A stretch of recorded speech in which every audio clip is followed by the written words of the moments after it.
Finally, be empowered in the Lord and in the might of His strength.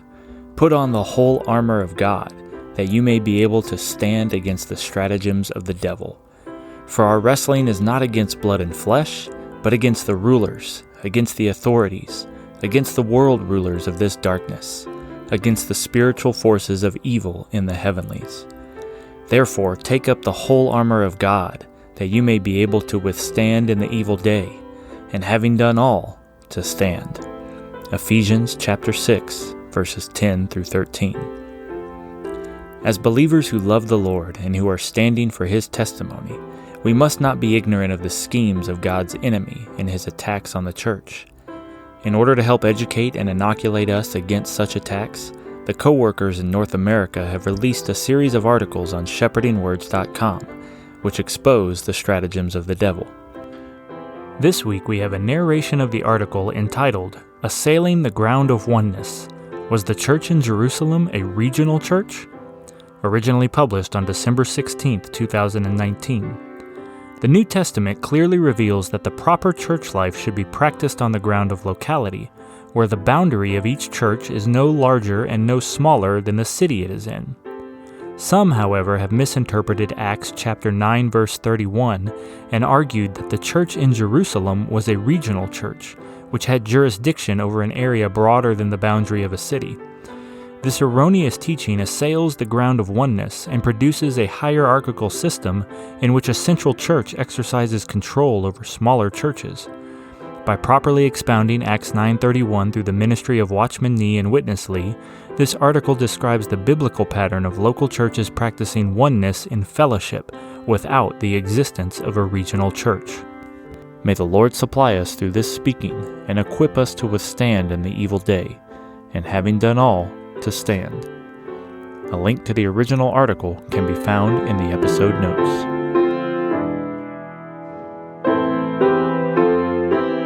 Assailing the Ground of Oneness. 3. Was the church in Jerusalem a regional church? Published on December 16, 2019. Some have argued that the church in Jerusalem was a regional church. That is, a single church that has jurisdiction over an area much broader than the boundary of a city. But how is this proposition arrived at? Does it accord with Scripture? And if not, why is it being promoted? The church in Jerusalem, a regional church? This curious interpretation depends on Acts 9:31. Which speaks of, quote, the church throughout the whole of Judea and Galilee and Samaria. According to this view, church here refers to the persecuted saints scattered from Jerusalem following Stephen's martyrdom. Those scattered saints, it is contended, were still recognized as the church in Jerusalem, even though they no longer resided in Jerusalem. But does church, in Acts 9:31, refer to a regional church that exercises administrative authority beyond the boundary of locality, in this case, the city of Jerusalem? Footnote 1 in the Holy Bible Recovery Version on the word church in Acts 9:31 explains, quote, since at that time the church had spread only to the provinces of Judea, Galilee, and Samaria, and since the word whole covers all the places where the church existed, church in singular is used here in the universal sense, although there must have been churches in the local sense in a number of the cities of these three provinces. Concerning this verse, Witness Lee commented, quote, the Jews considered Galilee a despised region and Samaria a region full of mixture. Nevertheless, Acts 9:31 speaks of the church throughout the whole of Judea and Galilee and Samaria. This indicates that no matter how much Galilee was despised and Samaria was rejected by the Jews in Jerusalem, the churches raised up in those regions were all considered one church. In the local sense, they were the churches, but in the universal sense, all these churches are the church. Here we have a basic revelation concerning the oneness of the church universally. The phrase, the church throughout the whole of Judea and Galilee and Samaria, then, refers to the universal church, which is one in existence, but is expressed in many localities on earth. Further, the New Testament refers to the churches in a region or province of the Roman Empire, such as the churches of Asia, the churches of Galatia, and the churches of Macedonia, but it never designates a local church as extending beyond the boundary of a city. The extra-biblical notion of a regional church violates the scriptural precedent and leads to hierarchy by promoting the centralization of authority in one church over and above other churches. An administrative authority beyond locality? Accompanying this teaching is the strange forced argument that the elders in Jerusalem had an administrative authority that extended beyond Jerusalem itself, based on the fact that aid from the Gentile churches was sent to the elders of the church in Jerusalem. However, this interpretation goes beyond the explicit teaching of Scripture into pure speculation. According to the clear biblical pattern of the apostles appointing elders in every church had its own eldership, its own local administration. Moreover, the apostles' appointing of elders in every city indicates not only that every church equals every city, but also that the administration of the eldership in a local church is limited to the city in which the church is located.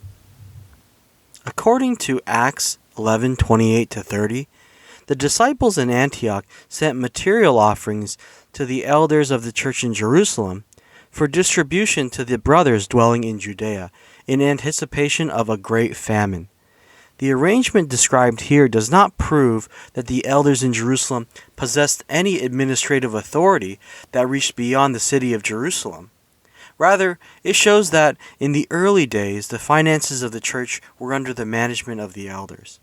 However, to claim that Acts 11:29-30 substantiates the idea that the church in Jerusalem was a regional church that exercised administrative authority throughout Judea and possibly beyond is a leap in logic based on assumptions and conjecture. The scriptural precedent demonstrated in Acts 11:29-30 is practiced by the local churches today. Often the churches send material aid to saints in regions throughout the earth to assist with recovery efforts following natural disasters. Sometimes that aid is directed to the elders in one locality for distribution to saints and churches throughout a broader region. As a case in point, in 1998, many local churches sent funds to the elders of the church in Taipei to assist the saints throughout the island of Taiwan with recovery following a devastating earthquake. As a practical arrangement, sending funds to the elders in Taipei for distribution to the saints and churches on the island met critical needs in a timely way. The elders in Taipei did not supplant the elders in the other churches, nor did their administrative authority extend beyond Taipei proper. Rather, there was a sweet and blessed coordination among the churches. The needs of the churches and the saints were met through much fellowship among the elders and co-workers in Taiwan. It would have been impossible for the overseas churches to allocate the funds to meet the needs. The church in Taipei functioned as a conduit through which the holy offering of the saints and the churches could practically and speedily reach their destinations. In this way, the churches enjoyed fellowship in the handling of the saints' material offerings without any control by a so-called regional church, as the promoters of this deceptive interpretation imagined to be necessary. The churches in Taiwan were not under the jurisdiction of the church in Taipei. Neither is there evidence to support the claim that the churches in Judea or Galilee or Samaria were under the jurisdiction of the elders in Jerusalem. Conclusion.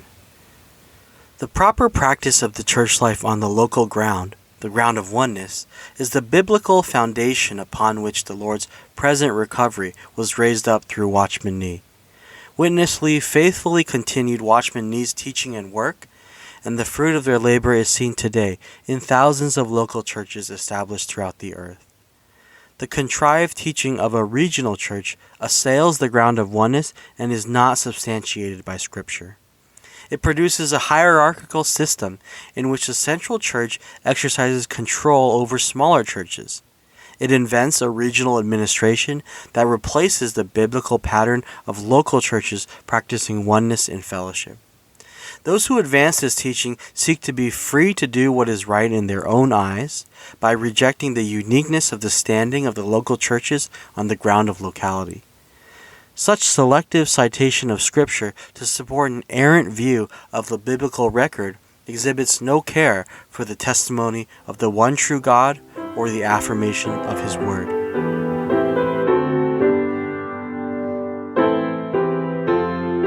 Thank you for joining the reading of today's article. The copyright for this material belongs to shepherdingwords.com and is used with permission. If you would like to be made aware of similar content from Living to Him, please subscribe to this podcast and join the mailing list at livingtohim.com. You can also find us on Facebook, Instagram, and YouTube, where our handle is @livingtohim.